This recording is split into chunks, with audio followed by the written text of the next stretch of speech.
आज मोहि श्याम सो मिलाय दे सखी, आज मोहे श्याम सो मिलाय दे सखी, श्याम सो मिलाय दे नंद लाल को मिलाय दे सखी, आज मोहि श्याम सो मिलाय दे सखी।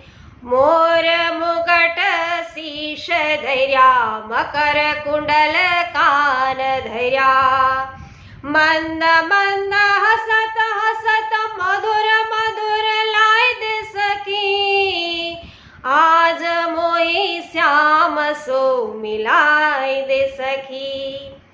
શ્યામને મળવું હોય ને તો સત્સંગ છે એમાં જવું જોઈએ। સત્સંગમાં અવશ્ય પ્રભુ છે એ બિરાજમાન થાય જ છે। તો ચાલો વૈષ્ણવો આપણે પણ સાથે મળી પુષ્ટિ સત્સંગ ચેનલ દ્વારા સાથે મળી રોજે રોજ છે એ ભગવદ વાર્તા સત્સંગ કરીએ। બોલો શ્રી વલ્લભાધીશ કી જય।